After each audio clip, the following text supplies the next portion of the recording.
Okay, I'd like to call the meeting back to order. It's 11:40. And we are going to move into a joint meeting with the Atlantic States Marine Fisheries Commission's Summer Flounder Scup and Black Sea Bass Board.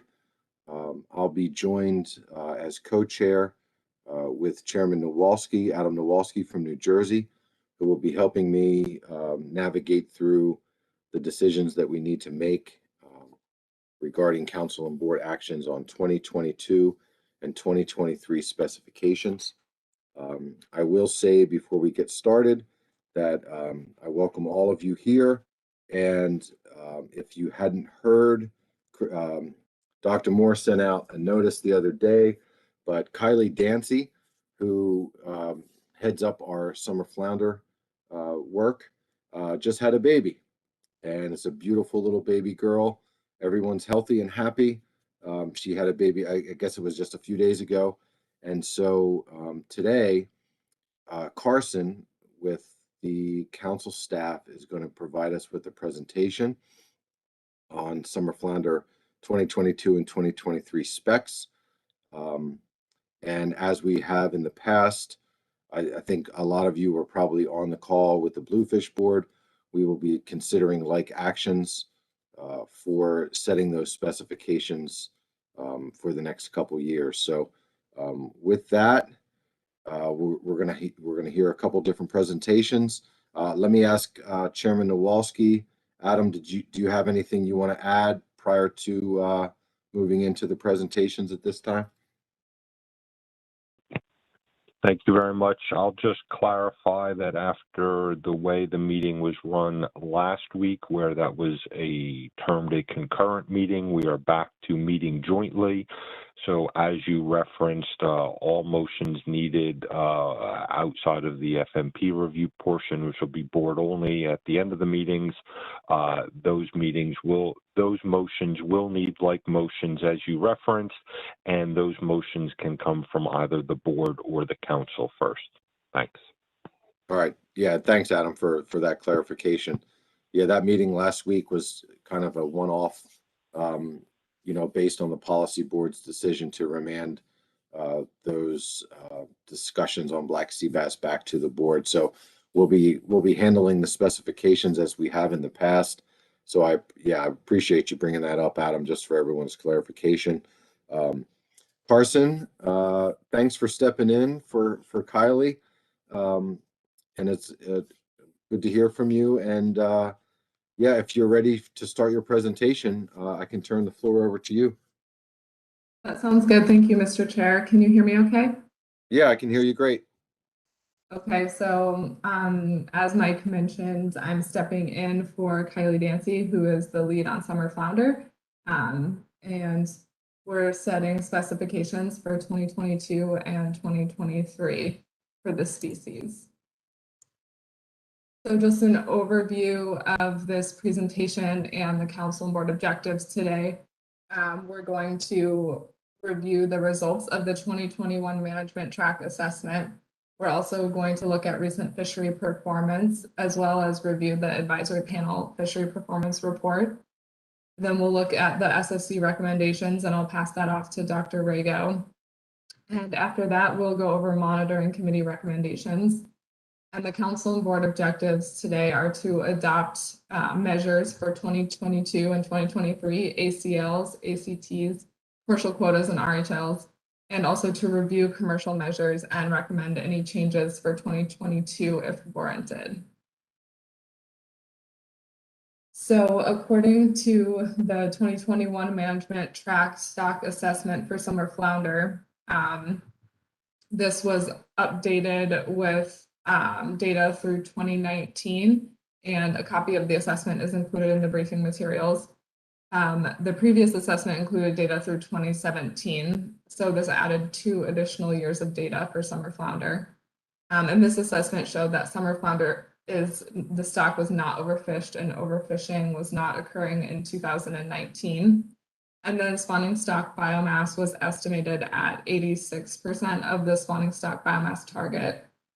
And then 2019 F was estimated at 81% of the revised FMSY thresholds. So this figure is from the assessment, and it shows total catch and fishing mortality over the time series since 1981. And total catch in the green line has generally been declining since about 2011, mostly in line with declining catch limits and management measures corresponding with declining stock biomass. And the fishing mortality rate has generally been around or slightly below the revised F threshold in recent years. So this figure includes spawning stock biomass and recruitment. And then the spawning stock biomass target is in the top dashed black line, and the overfish threshold is in the solid horizontal line. And spawning stock biomass peaked in 2003 and has generally declined since 2011, although there is a bit of an uptick since 2017. Recruitment, which is shown in the vertical bars, has been below the time series average in most years since 2011. However, with the addition of 2018 and 19 from the latest assessment, we do see that 2018 recruitment is estimated to be above average and the largest recruitment estimate since 2009. So before I get into discussing the recent fishery landings and performance, I did want to quickly summarize some of the COVID-19 related data gaps in 2020. So for the commercial fishery, although effort and markets were impacted, landings data collection was able to continue uninterrupted. And then commercial discard estimates for 2020 are currently unavailable due to the suspension of the observer program from mid-March through mid-August in 2020. So at this point, we're unsure whether other methods will be used to generate 2020 discard estimates for the commercial fishery. And then in terms of the recreational fishery, there were also disruptions in 2020 data collection. Effort data collection, which occurs through the mail and phone surveys, continued uninterrupted. However, the shoreside intercept sampling was disrupted in all states in March or April. And the length of the disruption varied by state and wave, but all states had resumed their intercept sampling by August. And lastly, the at-sea headboat sampling was suspended and is currently still suspended in all states. So in order to estimate 2020 recreational harvest, MRIP filled in those gaps using proxy data imputed from 2018 and 2019 data. So these data match the time, place, and mode of the missing data from 2020. And the observed data and proxy data were then used to generate estimates using the standard methodology. And then there's also a possibility of adjustments to 2020 estimates once the 2021 data are available instead of using 2018. And similar to the commercial sector, recreational dead discard estimates and weight are currently unavailable for 2020. So now I'll transition into recent fishery performance. This figure shows commercial and recreational landings along with total landings through 2020. And as folks will recall, the recreational harvest and commercial landings are closer together than they were estimated in the past due to the revised MRIP estimates. In recent years, the recreational landings have been slightly higher than the commercial. Commercial landings in 2020 were 9.11 million pounds, which is very similar to the 2019 levels, and recreational harvest estimates using the MRIP estimates that were imputed increased by about 30% between 2019 and 2020 to an estimated 10.07 million pounds in 2020. So this table shows commercial and recreational fishery performance relative to the landings limits for the past 5 years. So starting with the commercial fishery, they're generally very close to the commercial quota in most years. However, in 2019 and 20, the commercial fishery was more substantially under their quota. In 2019, this was likely due to the mid-year revision of commercial quotas that did not allow the commercial fishery to fully take advantage of a quota that was 50% higher than the previous year. And in 2020, we suspect this is due to COVID and its effects on fishery effort and markets. And in the recreational fishery, performance for years through 2018 is evaluated using the prior series of MRIP data, given that the prior RHLs were set based on the old assessment. So, and then for 2019 and 2020, the comparison is made using the revised MRIP estimates, since those RHLs were set with the new assessment. And the recreational fishery performance has been variable. A few years of underages in 2017 and 2018, and then 2019 was very close to the target. And in 2020, this imputed estimate from MRIP, showed that the 2020 RHL was exceeded by about 31%. And in 2021, this is the commercial fishery landings trajectory so far. The 2021 commercial quota is 12.49 million pounds. And in 2020, which is shown by the yellow line, right around April, you can see the landings trajectory started to dip. And this coincided with COVID restrictions and the related impacts on the markets. And in 2021, landings through April matched 2020. But since April, they've been pretty well above what was seen in 2020. So now I'm going to summarize comments from the advisory panel meeting to create the fishery performance report. And this happened in June. And since this is the first presentation for the summer flounder, scup, and black sea bass FMP, I'll first discuss comments relevant to all three species, and then I'll go over comments that are specific to summer flounder. So similar to previous years, some advisors expressed concern with the MRIP data, which they see as inaccurate and fundamentally flawed. One advisor felt that a count of all saltwater anglers is needed to comply with Magnuson-Stevens Act and better manage recreational fisheries. Several advisors were also concerned with the imputation methods used to fill 2020 data gaps. Advisors asked about the PSEs of these imputed MRIP estimates and expected the uncertainty to be higher than normal. They were also concerned with the use of 2018 and 2019 data, given the fact that they said fishing trends were different in those years.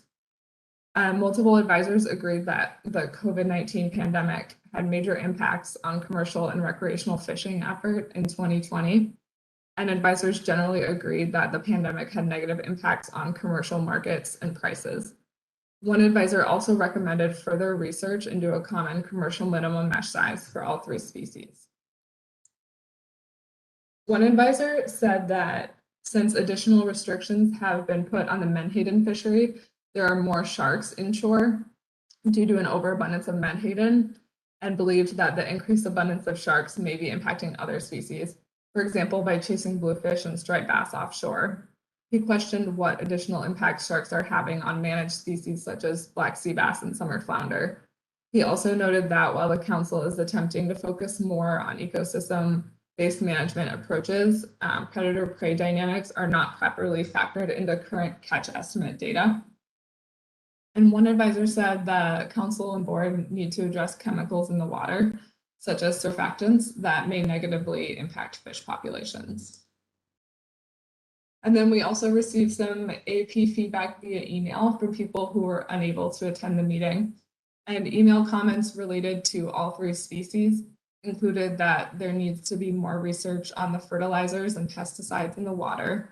And we need to better understand the effects of windmills, their construction, and seismic blasting on fish.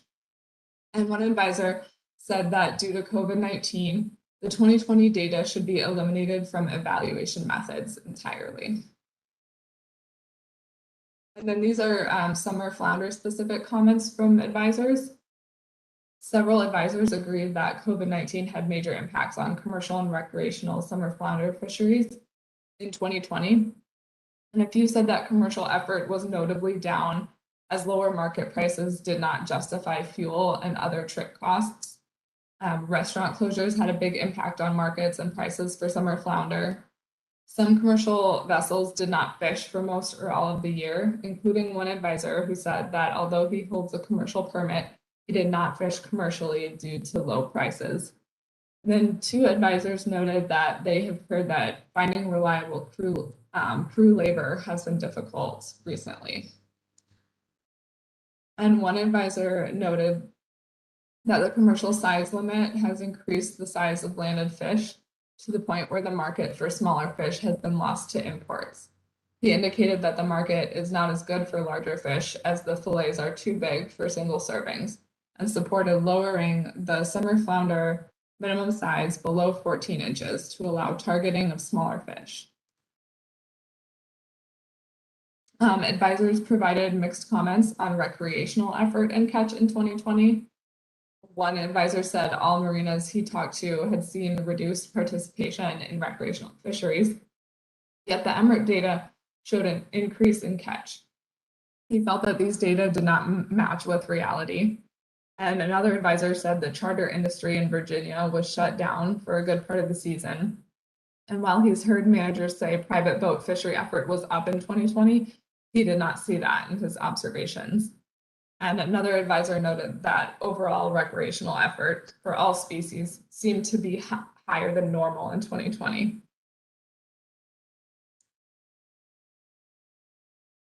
And then in terms of environmental issues and general fishing trends, one advisor said summer flounder fishing was off last year, and a lot of commercial and recreational fishermen were not targeting them or were catching very few. He said summer flounder came in late in the season, showing up in August instead of April or May, which is more typical. He noted that this could be due to the increased presence of sharks keeping fish offshore. And then for summer flounder in particular, one advisor noted concerns with the 2020 MRF estimates using imputed 18 and 19 data, given that those were boom years, and 2020 was a bust year for summer flounder. He expressed frustration that MRF does not seem to recognize these mistakes in their calculations. One advisor asked whether commercial dead discards were primarily caused by regulatory discards, and if so, if those discards were counted against the catch limits despite being unavoidable for the fishing vessel. Staff clarified that many discards, but not all of them, are regulatory in terms of reason, but all estimated summer flounder dead discards are counted against the ACLs.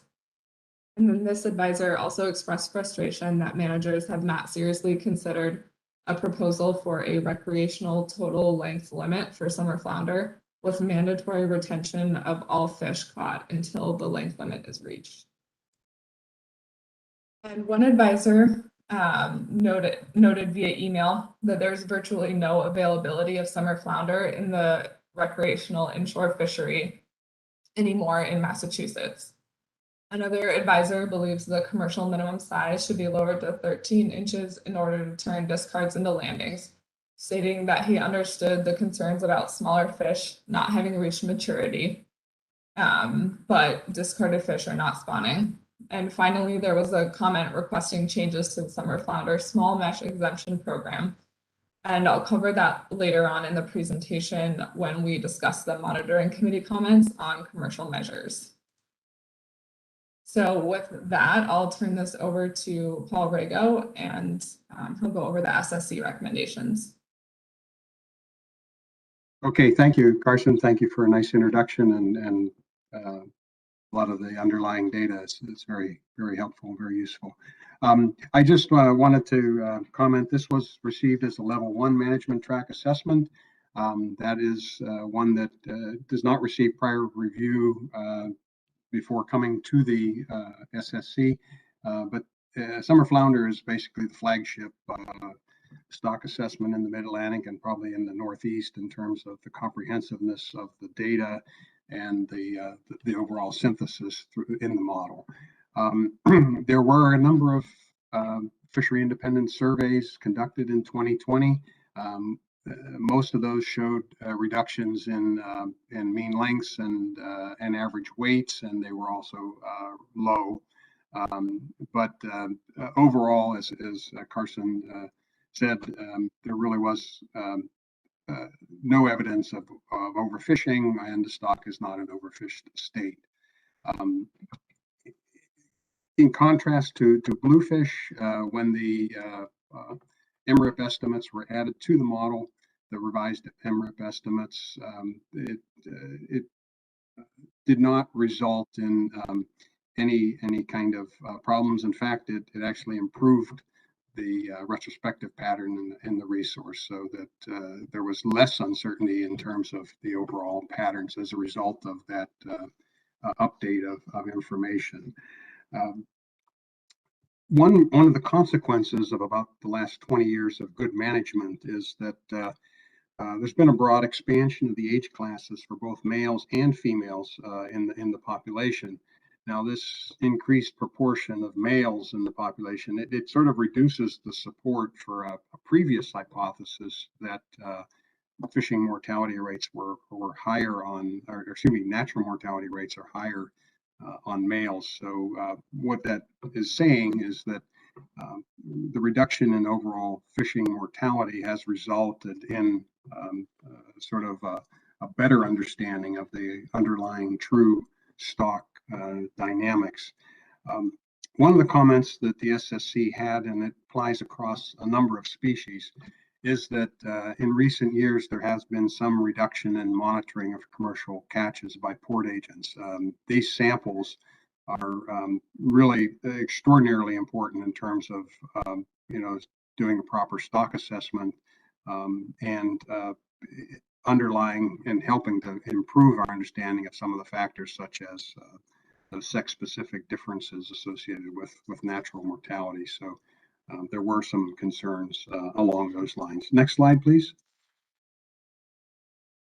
The SSC, after the comment period, began its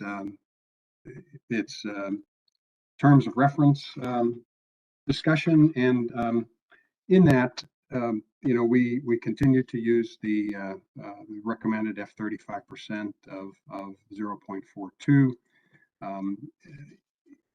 As Carson's illustrated earlier in the graph, the last 9 years of recruitment have been lower than the overall long-term average, with the exception of a couple of more recent ones. But the SSC recommended or concurred with the advice from the peer review panel to use only the last 9 years. So that gives a little bit, it's more conservative, so to speak. It doesn't have the expectation of some of those high recruitments entering into into the projections.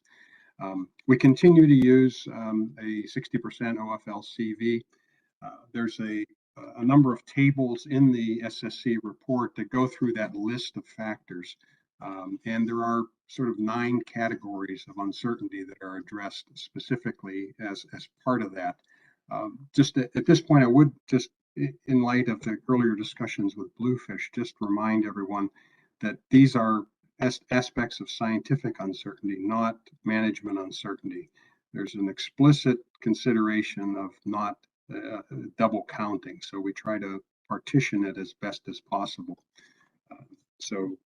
That uncertainty is attempts to be more of a scientific uncertainty and how the data influence the model performance, not necessarily how the actions of and recommendations for landings are ultimately implemented and complied with.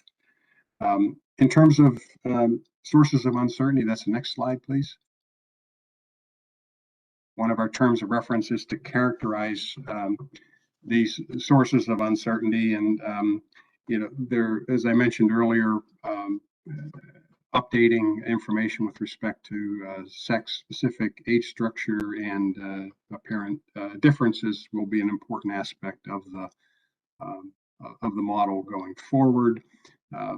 There were some concerns expressed about 2020 and the imputation methods used for MRIP. There were some concerns about potential biological productivity of the resource. We note that there are changes in size and age, growth, and perhaps recruitment. These may be environmentally mediated, but we don't really know the underlying mechanisms. But just to assure everybody, irrespective of knowing the underlying cause, there is an ability within the model to incorporate their effects so that whatever led to the realization of smaller sizes at age is in fact incorporated when you start to evaluate biological reference points and so forth. So, and then there were also some concerns about the environmental change and temperature relationships that might change availability of the population to the various surveys.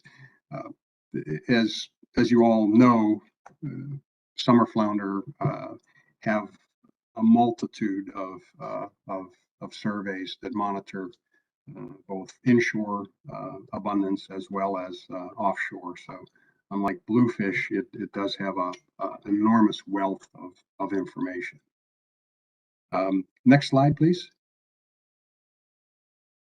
The research recommendations. One of the recommendations was that it really was important to understand the objectives and performance measures from a socioeconomic perspective, and that many of these issues might benefit by a more thorough evaluation of the benefits and cost of alternative ABC recommendations. To the extent that the magnitude is persists, that trying to understand factors related to reduced recruitment in the last couple of years would be an important further area of research. There was some concern raised about some of the more localized declines, such as in Chesapeake Bay for summer flounder, that may have factors that aren't as pervasive across the entire stock area. There was some requests to evaluate some of the effects of past and potential future changes in size regulations on retention and the selectivity of the stock, as we noted for bluefish. That selectivity pattern, that is how the force of mortality is expressed over multiple age classes, is really an important component of stock assessments. And obviously the ongoing need to better understand the ecosystem changes. And just to reiterate, an earlier concern was the need for continuation of the port sampling. And so the next slide, please, is kind of the bottom line. So I should have expanded that a little bit more, but it basically looks at the varying P-star and the constant harvest approach. Basically the sum of the ABCs in 2022 and 23 are exactly the same for each scenario. It's just that they've you take more out one year and get it back the next, versus taking a 5% cut from, say, 15,403 metric tons to 14,639. That's a 5% cut. The consequence of this averaging here is that you have a little bit higher risk in the out year, so 0.461 when in 2023 versus 0.447. However, for the most part, although they're numerically different, we're probably that first digit is good, and the rest of them are approximations. So with that, I'll conclude my presentation, turn it back over to you, Carson, and appreciate the time.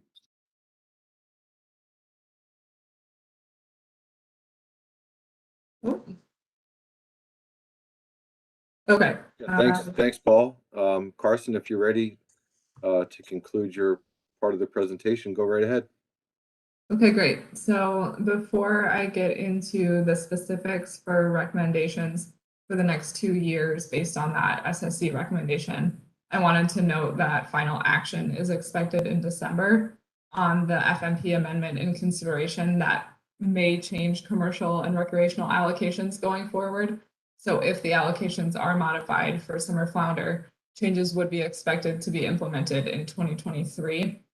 So this would not impact the overall ABCs, but it would impact the 2023 commercial and recreational catch and landings limits that we'll discuss next. So the council and board can keep this in mind when considering their recommendations. So this is a flow chart of the current configuration of the FMP regarding how we get from the OFL to the sector-specific landings limits. And for summer flounder, the current allocation between the recreational and commercial sectors is based on landings only. So first we estimate the expected portion of the ABC that will come from landings and the expected portion of discards. And this comes from the projections provided by the Science Center. The landings portion of the ABC is split based on the FMP allocation, which is 60% to the commercial fishery and 40% to the recreational fishery. The expected discards portion of the ABC is apportioned to each sector based on a monitoring committee recommendation, which is based on a moving 3-year average of the percent of dead discards attributable to each sector.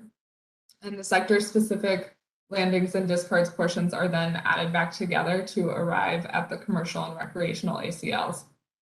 And then the annual catch targets are equal to the ACLs minus any deductions for management uncertainty, which was also the something the monitoring committee could recommend for the council and board's consideration. However, they did not do that this year. And finally, the expected sector-specific discards are subtracted from the ACTs, along with any potential deductions needed for past overages to arrive at the quota and RHL.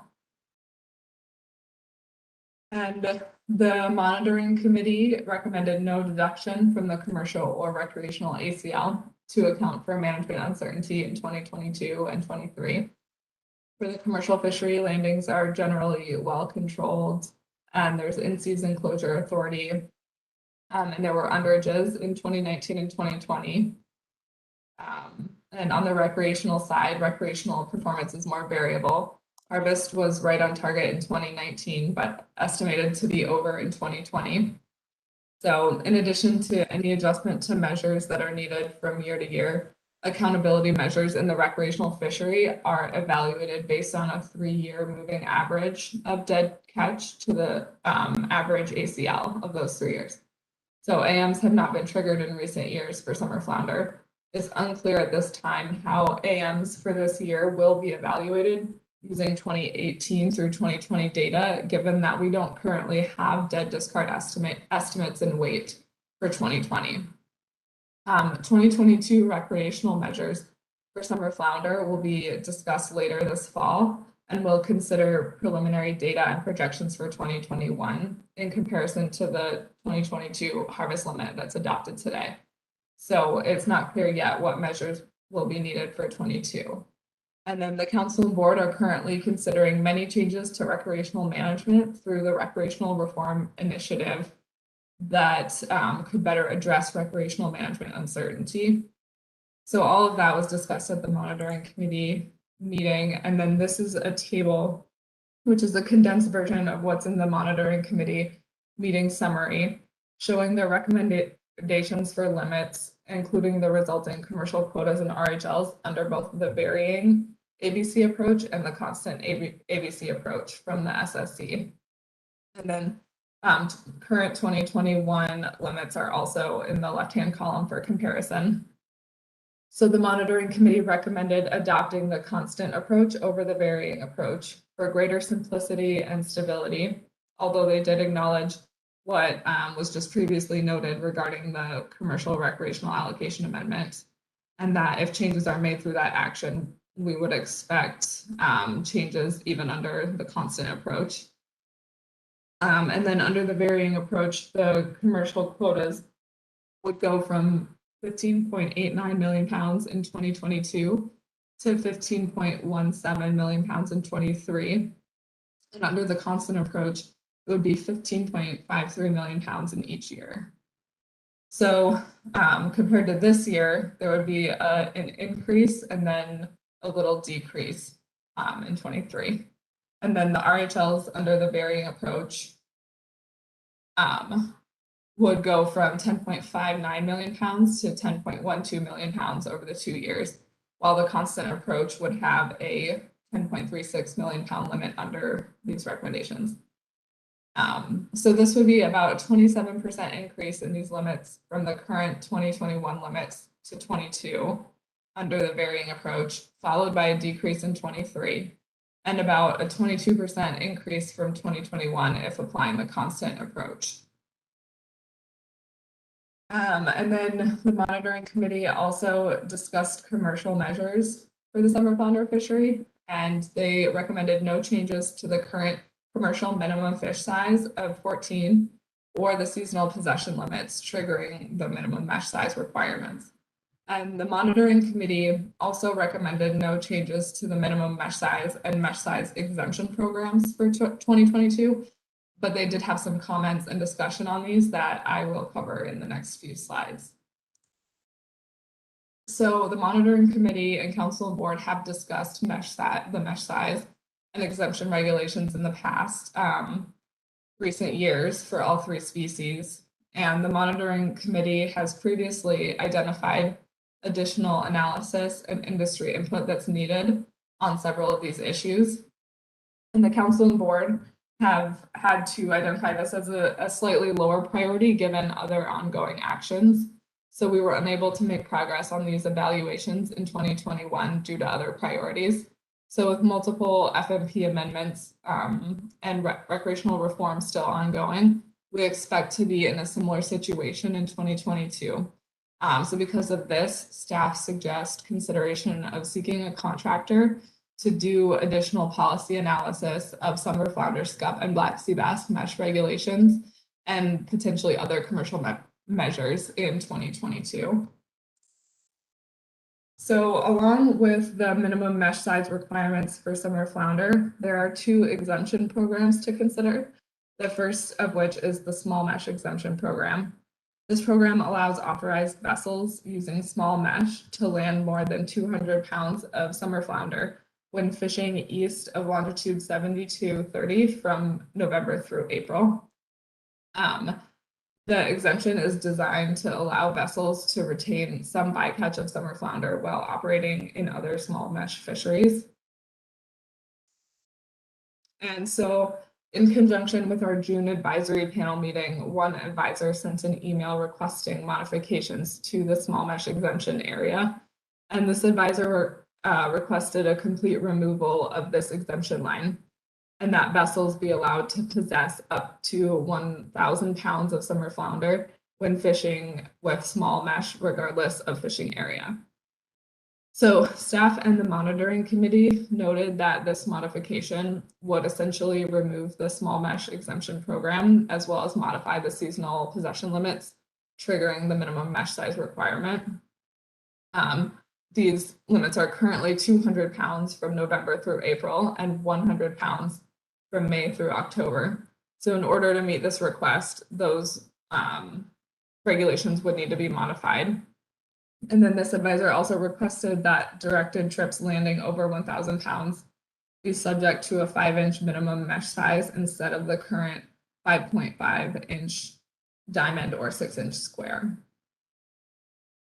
So the monitoring committee voiced support for further evaluation of this program and the line because it hasn't been reviewed in a long time, but removing the line and changing the small mesh possession limit would potentially have major impacts that have not been thoroughly analyzed yet.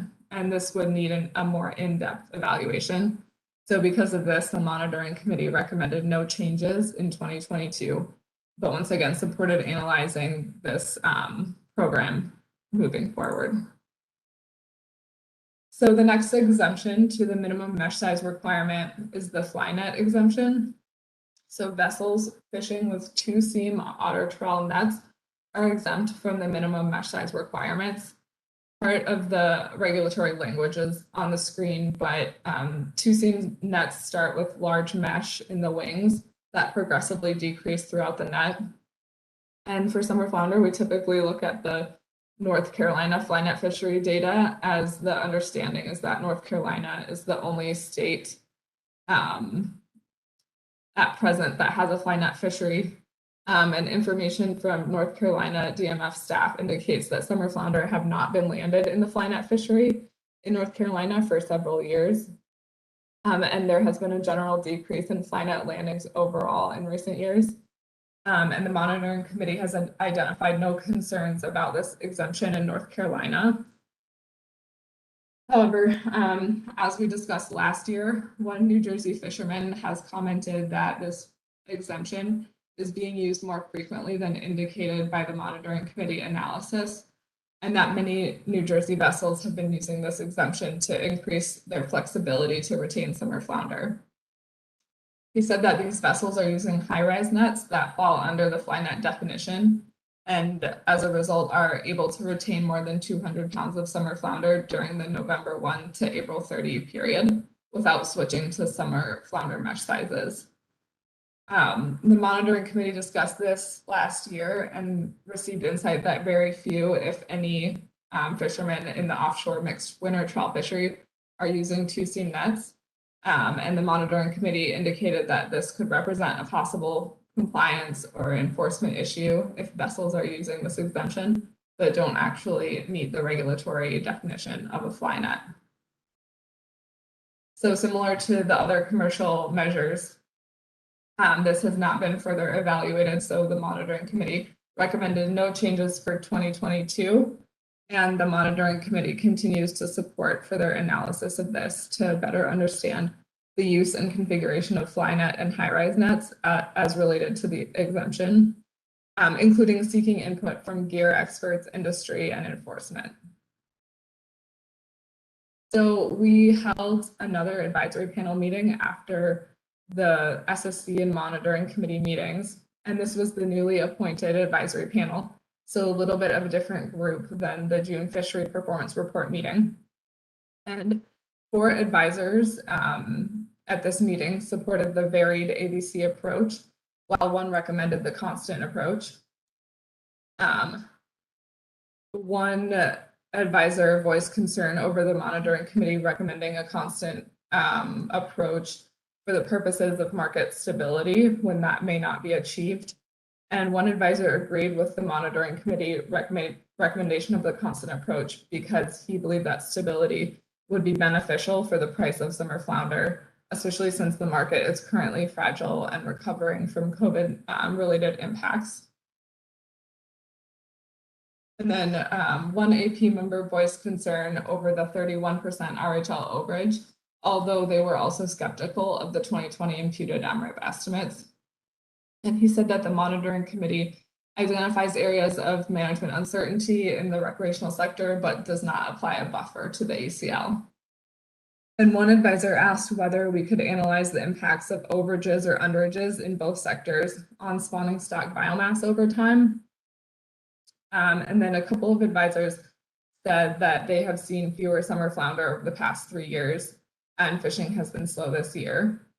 And then in terms of commercial measures, 1 advisor recommended keeping the current 5.5-inch minimum mesh size, but agreed with revisiting the exemption line and added that he did not think anyone uses a 2-seam fly net. And then 1 advisor recommended a 5-inch mesh and an 11 or 12-inch minimum size for summer flounder. So with all of that information presented, the decision points for the council and board are to adopt 22 and 23 ACLs, ACTs, commercial quotas, and RHLs under either the constant or the varying ABC approach, and then recommend any changes to commercial measures if warranted. And that is all I have, but I can leave it on the monitoring committee recommendations. Yeah, thanks, Carson, and thanks, Paul, for your presentation. So just to be clear, the monitoring committee, well, let me start with the SSC. The SSC recommended both methods, but the monitoring committee preferred the constant approach. Is that correct? Yeah, I mean, that's what I think is on the slide. Okay. Yes, that's correct. Okay. All right, let me see if anyone has any questions for Carson or Paul regarding the presentation that was given. Chris Bat-Savage, go ahead. Thank you, Mr. Chair, and thank you, Carson and Paul, for the presentation. In the report, it mentioned that commercial port sampling for summer flounder and other species has been reduced in the last few years, and that's a cause of concern. What are the causes for that reduced sampling effort, and are there anything in place to try to increase port sampling in future years? Thanks. Yeah, that's a great question. And I believe this was discussed at the SSC meeting, that there have been, I mean, I'll look to Garfo for confirmation on this, but I think it has to do with lack of resources and funding. But I'll look to the agency for that.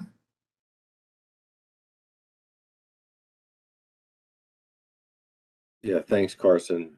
Yeah, Chris, I don't have an answer for you. We can turn to Garfo if they have a comment. I don't see anybody's hand coming up. Yeah, hi, Mike. This is Mike. Oh, there you go, Mike. I don't have a ready response. I'm seeing if staff can tell me what to say here. So Yeah, I understand. Yeah, that's maybe we can come back to it if you can get an answer or two as we work through the summer flounder stuff. I'll just put your hand up if you get some answers from staff. Let's see. I've got Michelle Duvall. I think it's Michelle Duvall. All I see is Michelle. Go ahead, Michelle. Mr. Chairman, it is me. Thanks, Carson, for the presentation and for pinch hitting. I just had a couple questions. So I saw that John Foster came and talked about the inclusion of imputed data for MRIP. And I know that in our June meeting, when Dr. Cody presented, gave a presentation on, the catch estimates with imputed versus not imputed data. Like we saw a couple examples for the Mid-Atlantic, I think specifically bluefish and black sea bass. And so, those estimates were relatively the same. I mean, the error bars all overlapped one another, but did John talk about at all like the proportion of imputed data that were incorporated for the summer flounder estimates at all? And then I have another question after that, Mr. Chairman.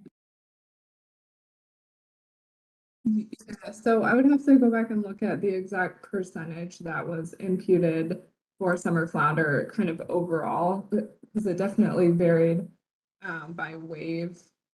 And I think that one thing that was discussed during the monitoring committee MRIP presentation was how effort had increased in 2020, and those were not imputed values. So that is part of the reason that there was an increased overall harvest estimate for summer flounder in 2020. But I'd have to go back and check the specific percentage.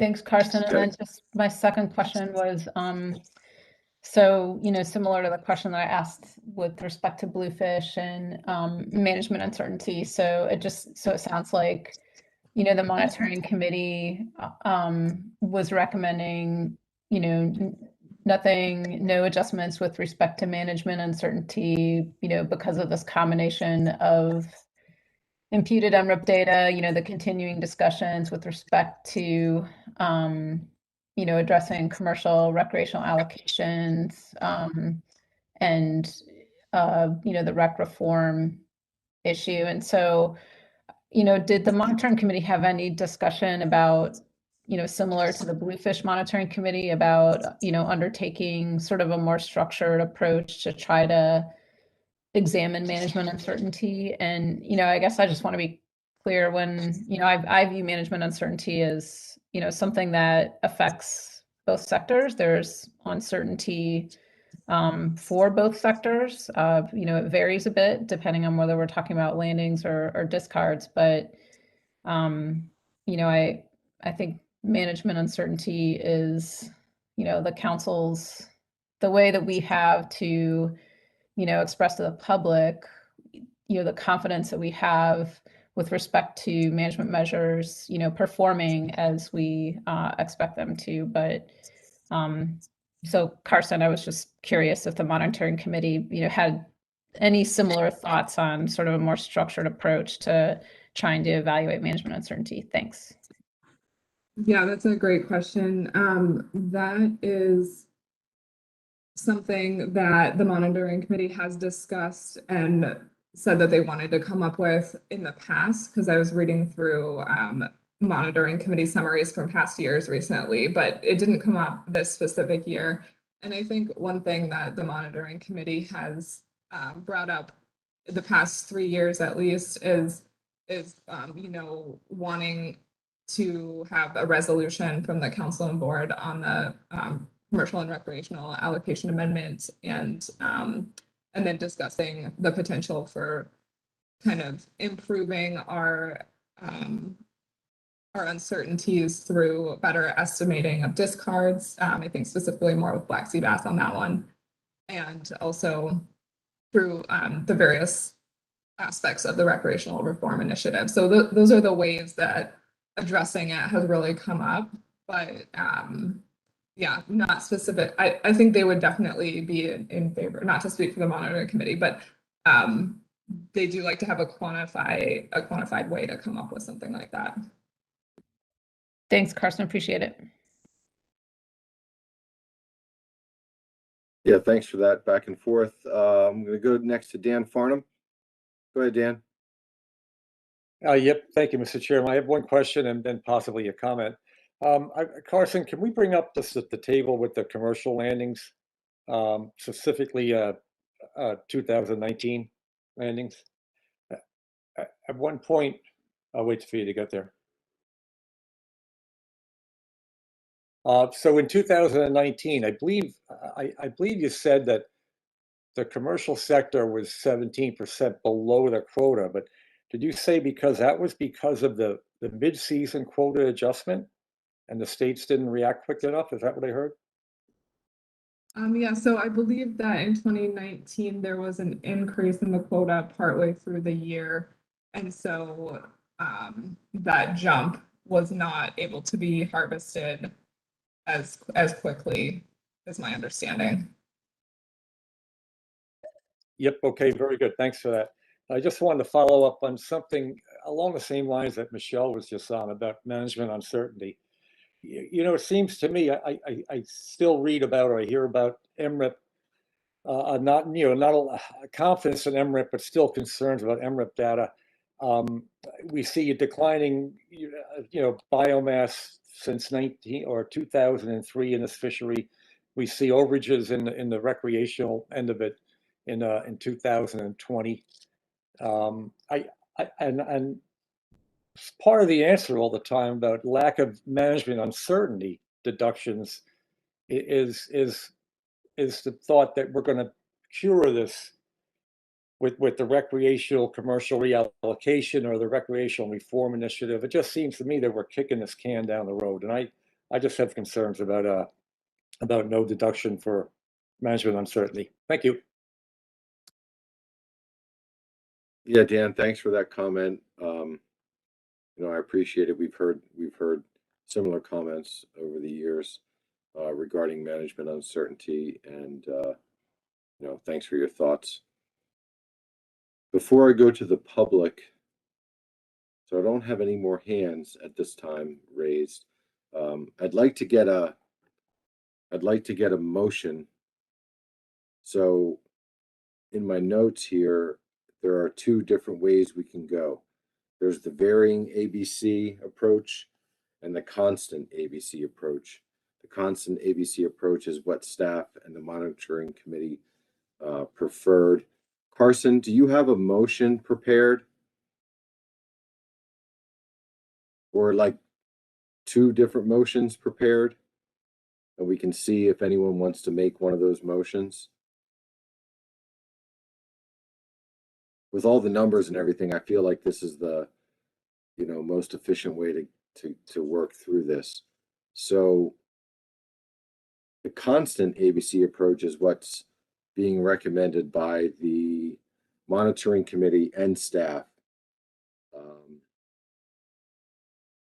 but I'll look to members of the board and the council.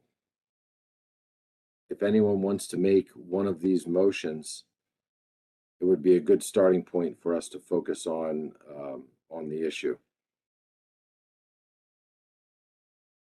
Anybody out there wants to make a motion based on recommendations from staff and the monitoring committee? I have David Borden. Go ahead, David. Yeah, thank you, Mr. Chairman. I'll move to adopt the constant ABC strategy. And if you want me to read that into the record, I will do so. If I get a second. Yeah, can you please go ahead and please read the motion into the record, and then I'll call for a second. And then All we'll look right, to the so council I move for- to adopt the following specifications for summer flounder based on the constant ABC approach for 2022 and 2023 recreational ACL equals act equals 14.64 million pounds, resulting in an RHL of 10.36 million pounds. The commercial ACL Act equals 18.48 million pounds, resulting in a commercial quota of 15.53 million pounds. So I make that motion, Mr. Chairman. Yeah, On thank you, behalf of the David. board. Yeah, on behalf of the board. So we have a motion on behalf of the board. Is there a second? I see Nicola Meserve's hand. Nicola, are you seconding that motion on behalf of the board? Yes, please. Okay, great. Thank you. David and Nicola, if you can put your hands down, I'll give you a second to, let's see if we can get a council motion. I have a hand up from Joe Semino. Joe, are you making that motion on behalf of the council? Yes, sir. Okay, thank you. Thank you very much. I need a second on behalf of the council for this motion on the constant ABC approach. Tony Delarnia, you're seconding that motion, I assume. Yes, sir. Yes, I am. Okay. I'm just going to ask, and you can just speak out. Joe, Tony, David, and Nicola, did you have anything you wanted to add regarding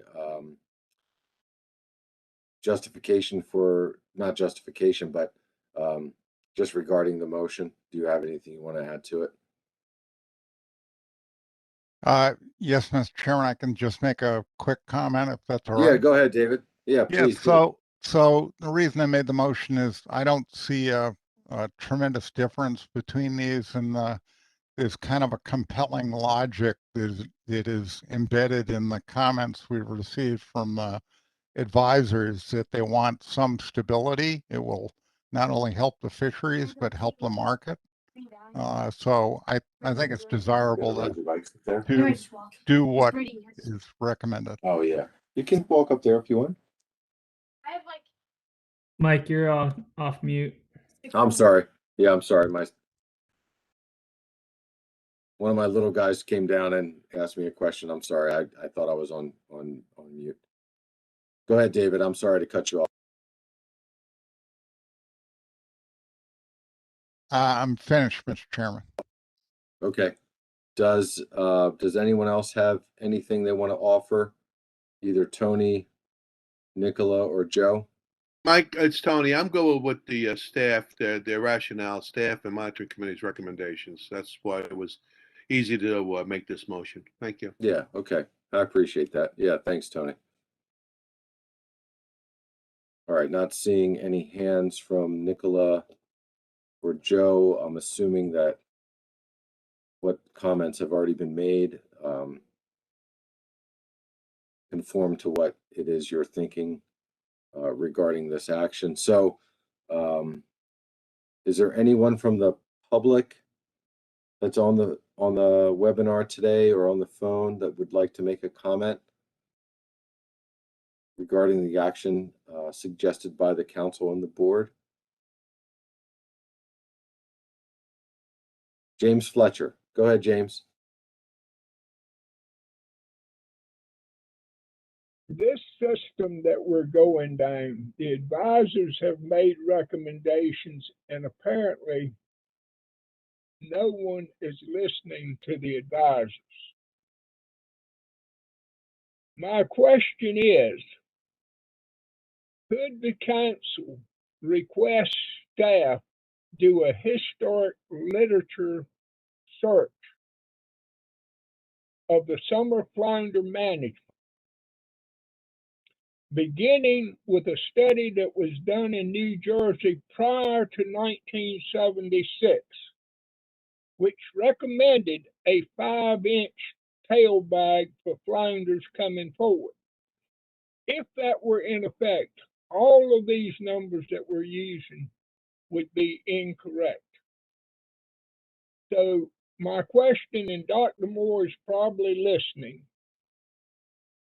does he have access to those early studies or know where they were? Now, what is going to come up when you start doing this access and research is that in the 1980s, the Science Center aged summer flounder incorrectly.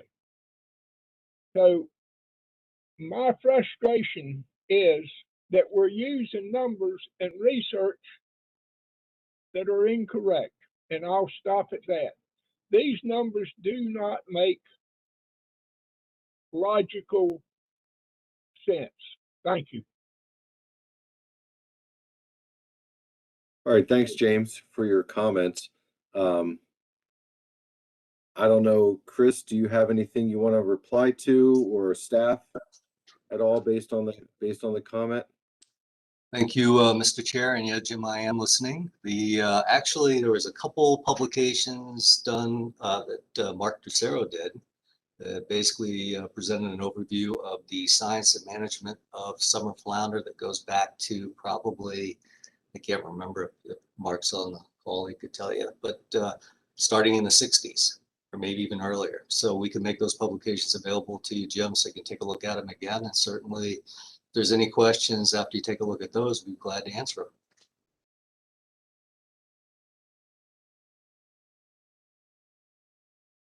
All right, thanks for that, Chris. I appreciate that.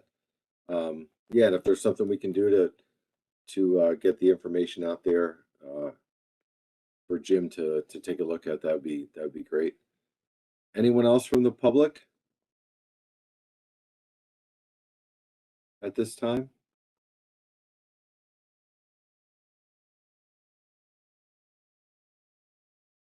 I just saw a quick note from Greg DiDomenico. Greg, I'll come to you before we break, but let's stay on task here at this point on the motion. I don't see any other hands. Jim, if you can did you have a follow-up, or did you want to, if not, do you want to put your hand down for me?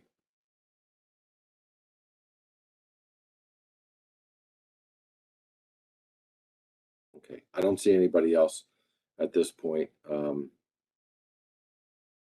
Eric Reed, I just saw your hand pop up. Go ahead, Eric.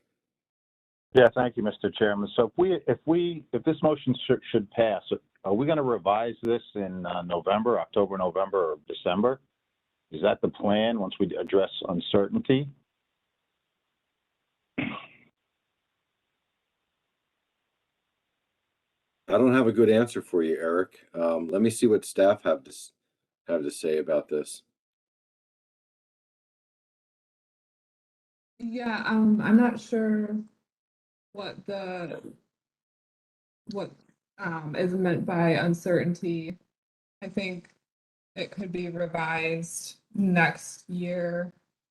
But in terms of, I don't know that we would revise the limits set now later this year. Right. Yeah, I was going to say the same thing. I mean, we're setting the specs as they are in the motion, and if we want to address an uncertainty, it could be something that we put on the council's plan, maybe the board's plan for next year, and take it up again in August of next year. But I don't think if we pass this motion right now, Eric, I don't think this is going to come back up before the board and the council again. We're moving forward for the 2022 and 2023. Now, there's always an opportunity to revisit things, but I don't think that we'd be making changes regarding uncertainty. I saw Chris Moore's hand up. Maybe Chris can help me out a little bit. Go ahead, Chris. Yeah, thank you, Mr. Chairman. So the short answer to Eric's question is no for 2022 and possibly for 2023. So just like you just said, once we get through this, and then next year we're looking at reviewing what we did for 2023. Potentially at that point we could make revisions to the decision we made this year. Yeah. That's how I figured we'd move forward. Eric, are you okay with that? Well, I thank you, Dr. Moore, for a very succinct answer. So I appreciate that. I just want to point out that I can't remember which Montauk meeting we had. Cornell University did a pretty extensive presentation on mesh size for the 3 species we've been talking about. So I would refer people back to that presentation as well on that topic. Thank you. Yeah, thanks, Eric. Dr. Moore usually is much more succinct than I am, so I tend to talk as I think, and that's never good. So I appreciate your question and appreciate the answer, Chris. That's very helpful. Is there anybody else? James Fletcher, I still see your hand up. Do you still have a question before we call the question to the council and the board?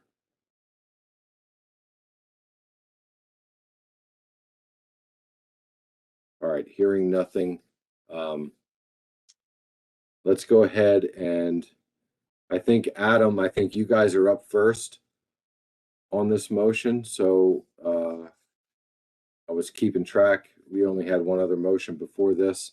So let's go ahead and Chairman Nowalski, I'm going to turn to you to read the motion into the record and then call the question on the board. And then I'll take care of the council after that. Very good. Thank you very much. I believe this is our first motion at this board today. I think the last motion was bluefish related, but you're right. Yeah, you're right. I'm sure the board is more than happy to go first. So yeah, go ahead. I'm sorry. We'll go ahead. There's a lot going on today. It's like we're the visitors here, so we go ahead and get to serve first or something. Move to adopt the following specifications for summer flounder based on the constant ABC approach for 2022 and 2023. The recreational ACL equals ACT equals 14.64 million pounds, resulting in an RHL of 10.36 million pounds. The commercial ACL equals ACT equals 18.48 million pounds, resulting in a commercial quota of 15.53 million pounds. Motion made on behalf of the council by Mr. Semino, seconded by Mr. Delernia, on behalf of the board by Mr. Borden, seconded by Ms. Meserve. The question is to the board first. Is there any need to caucus?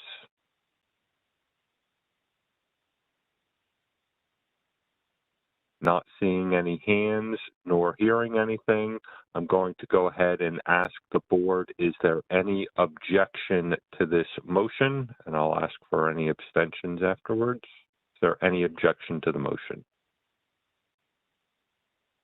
Dustin, you got your hand up? Yeah, I just want to check with Tony Kearns here. Do we need to read all states in the record, or can we just proceed with the way that the chair had tried with, unanimous consent? Dustin, it's fine if there's unanimous consent. We just need to note who the abstentions are if that is the case. Thanks for that clarification. So again, as I mentioned, we'll go ahead and ask, is there any objection to this motion? And I will ask for abstentions afterwards.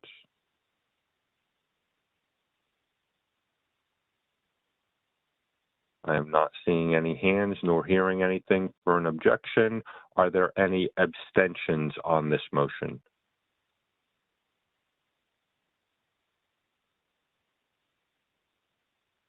Seeing no hands nor hearing anything, this motion carries without objection nor abstentions. Thank you. Yeah, thanks, Adam. All right, to the council, I'm going to do the same thing. Are there any objections by members of the council regarding the motion? Any objections? Okay, seeing none, are there any abstentions on behalf of the council? I have Peter Defer and Dan Farnham. Are those abstentions? Yes, that's Peter right. and Dan? Abstaining. I'm Okay. abstaining. Okay. So we have a motion that carries with 2 abstentions. Dr. Defer and Dan Farnham. Okay, so the motion carries. That concludes, it doesn't completely conclude our business at this point, but what I'd like to do, let me just do a time check. It's 12:50. I have a note here from staff that the ASMFC, as we did with our earlier presentations, wants to go through a quick FMP review and compliance report. So, Chairman Nowalski, I'm going to turn it back to you for that report. And since it's a board-only report, you can kind of run the show, and then we'll break for lunch. Very good. Did you want to let the council go and let them know what time to return after lunch first, or do you want to have them present for the FMP review? No, I mean, I think if the council wants to go, that they can sign off. But if they want to hear the FMP report, we're going to come back. Let me look at the agenda here. We wanted to come back at 1:30, which gives it, depending on how. Why don't we come? What do you think, Adam? Maybe 1:40? You think we can get this done in 10 minutes? I think will be fine. Yeah, okay. Let's go with 1:45. That'll be great. 1:45 sounds good to me. Okay, that sounds good. So if council members want to sign off, we're going to do a board action right now, and we'll come back at 1:45 for the SCUP 2022-2023 specs. And I'm going to turn it over to Adam to conclude this portion of the meeting. Very good. Thank you very much. And with that, I will turn to staff for the Black Sea, for the Summer Flounder FMP review. Thanks, Mr. Chair. Stephen, if you don't mind just sharing that capability for me to share my screen again, that'd be great.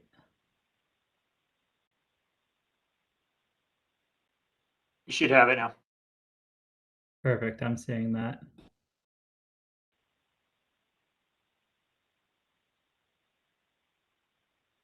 All right. It should be the title screen up on the page again.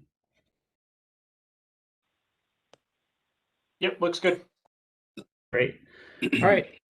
Thank you again. We'll run through this very quickly. I'll be covering the Summer Flounder FMP review of the 2020 fishing year. And as I said before, here are the 8 components of the annual FMP review for Summer Flounder. Carson did a great job presenting a lot of these materials already, just through a different format through the council process. So as was the case for Bluefish earlier this morning, I'll just jump over a bunch of these issues since they've already been covered and jump straight to the compliance review and PRT recommendations. However, as Tina noted in an email this morning, she provided the full FMP review as well as it was available through the council's briefing book. So it can be accessed there as well. So going right into the comments here, the plan review team noted that New Jersey Delaware, and Virginia do not have in place regulations prohibiting transfers at sea. Each state has its own unique circumstances. So starting with New Jersey, they are in the process of updating the regulatory package to implement this regulation. I've been in contact with staff, and I've been informed that this can be a multi-year process. It can take a while for these big regulatory packages to be put into place. So the latest is that hopefully this will be put in place before next year's review. So that's kind of in motion. Virginia, a slightly different situation here. Virginia prohibits trawling within state waters, and for a number of years there was kind of a understanding that, at least on the Virginia side, that they weren't putting in place the prohibition of transfers at sea because the trawling prohibition. But when the PRT really discussed this in greater detail, they thought that the regulation was there for a reason, and to just kind of close up any loopholes that might exist between permit holders of different states transferring within waters and so on. They thought it better just to get Virginia's regulations, in place and consistent with the FMP. So luckily, Virginia state staff is part of the plan review team.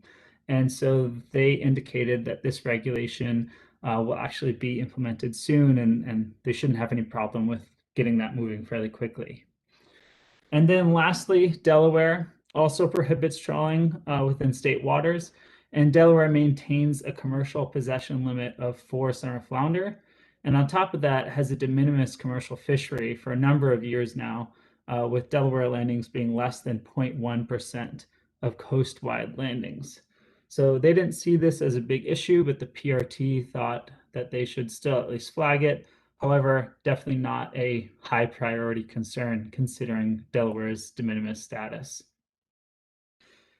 So Delaware also requested de minimis status based on 2020 landings. And again, the PRT determined that the state met those requirements. So with the 3 previously noted exceptions, the PRT determined that all states have implemented regulations consistent with the FMP requirements. And with that, I can take any questions on those issues that I've identified. Thank you very much, Dustin.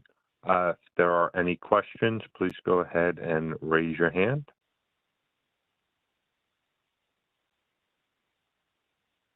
I am not seeing any questions from the board. Staff, if you've got a motion ready, you can put that up, and then I will look to the board for a maker of a motion.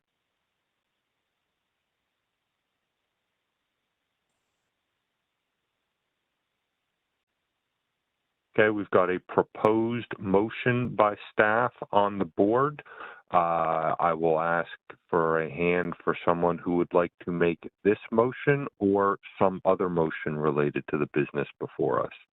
I've got a hand up from Chris Savage. Chris, if you are raising your hand to make the motion, go ahead and read it into the record, please. Otherwise, let me know what other question or issue you'd like to discuss.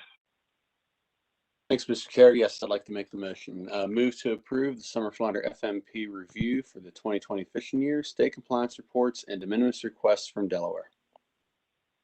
Thank you very much, Chris. I've got a hand up from John Clark. Were you raising your hand to second the motion?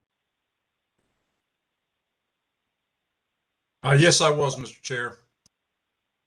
Great. Thank you very much, John. Is there any discussion from the board on this motion? We do have one other hand up from Mr. Fletcher. I'm not sure if that was from earlier comments or if that was a question regarding the FMP review. I'll also ask if there's anyone else for public comment on this issue. Mr. Fletcher, if your hand was up in relation to this issue, go ahead and let us know what you'd like to discuss with it. Otherwise, if you could kindly put the hand down, it would be appreciated.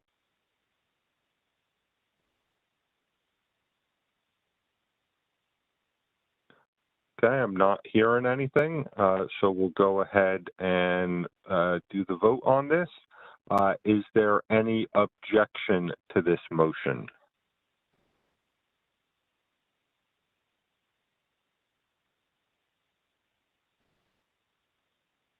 I'm not seeing any hands nor hearing anything. Are there any abstentions from this motion?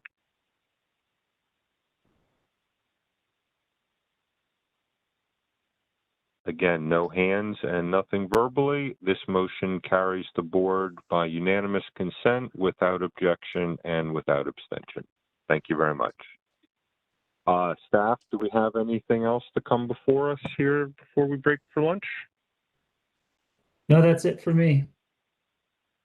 All right, very good. As Chairman Luisi indicated, we will recess until 1:45. Thank you very much. Hey, Thanks, Adam. Mr. Chair.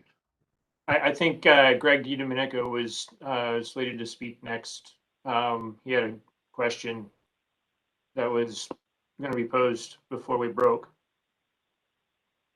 All right, we'll go ahead. Greg, do you, given the fact that we've gone ahead and told everybody they can go, I might suggest I will talk to Chairman Luisi and give you first bite at the apple when we return at 1:45, or do you really want to get a comment in now after we've told a number of people that they can break? Thank you, Mr. Chair. I actually can ask the question if either Dustin or Carson are on the phone. And is it a question specifically for staff or something that you want as part of the record for the business before the board today? That'd be part of the record, please. All right, go ahead and ask that question. Sure. So during the monitoring committee deliberation on loop topics specifications process, there were three specific So Greg, let me interrupt you here for a minute. You mentioned the monitoring committee discussion. That is something that would involve the council, and we're doing board only actions now. So again, if it's something that you think is relevant to the council, I might suggest that you hold this till after the lunch break. And again, I'll go ahead and put a marker in for you with Chairman Luisi to make sure you get to ask this first. Thank you, sir. Fine. All right, let's go with that plan. We're on break till 1:45, and I'll let Mike know to let you get a question in here regarding this. Thank you very much. Yeah, Adam, thanks. I've been listening, so I'll make a note as well, and we'll start with Greg before we kick off the next part of the meeting. All right, great. Thanks very much. All right, thank you, Adam.